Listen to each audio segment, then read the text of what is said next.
There's no feeling more intense than starting over.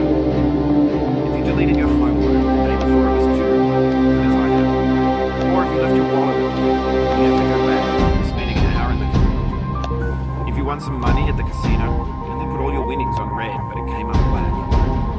If you got your best shirt dry cleaned before a wedding and then immediately dropped $3. If you won an argument with a friend and then later discovered that they just returned to their original view. Starting over is harder than starting over. If you're not ready for that, like if you've already had a bad day, what you're about to go through might be too much. Feel free to go away and come back.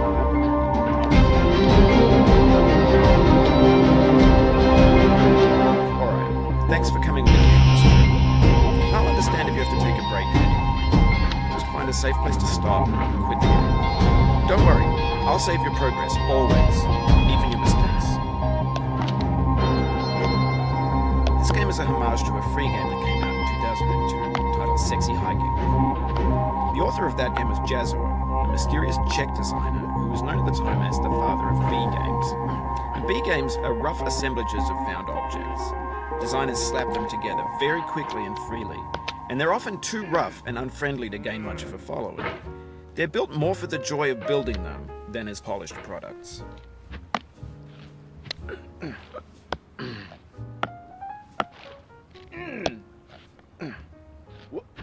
No. Oh, you just lost a lot of progress. That's a deep frustration, a real punch in the gut.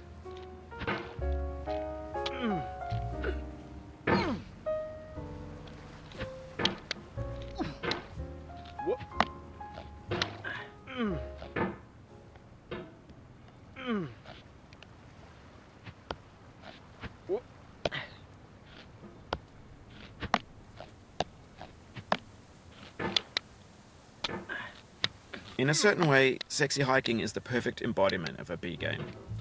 It's built almost entirely out of found and recycled parts, and it's one of the most unusual and unfriendly games of its time. In it, your task is simply to drag yourself up a mountain with a hammer. And that act of climbing, in the digital world or in real life, has certain essential properties that give the game its flavor. No amount of forward progress is guaranteed. Some cliffs are too sheer or too slippery, and the player is constantly, unremittingly in danger of falling and losing everything. Anyway, when you start Sexy Hiking, you're standing next to this dead tree that blocks the way to the entire rest of the game.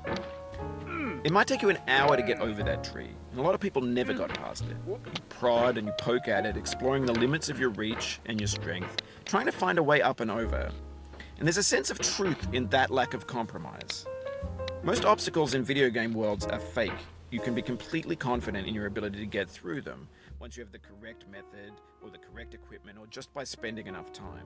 In that sense, every pixelated obstacle in Sexy Hiking is real.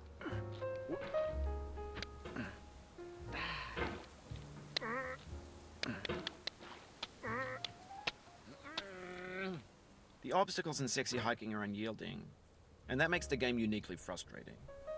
But I'm not sure Jazzuo intended to make a frustrating game. The frustration is just essential to the act of climbing, and it's authentic to the process of building a game about climbing. A funny thing happened to me as I was building this mountain. I'd have an idea for a new obstacle, and I'd build it, test it, and it would usually turn out to be unreasonably hard. But I couldn't bring myself to make it easier. It already felt like my inability to get past the new obstacle was my fault as a player rather than as a builder. Imaginary mountains build themselves from our efforts to climb them. And it's our repeated attempts to reach the summit that turns those mountains into something real. When you're building a video game world, you're building with ideas. And that can be like working with quickset cement. You mold your ideas into a certain shape that can be played with, and in the process of playing with them, they begin to harden and set until they're immutable, like rock. And at that point, you can't change the world. Not without breaking it into pieces and starting fresh with new ideas.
Oof, sorry about that.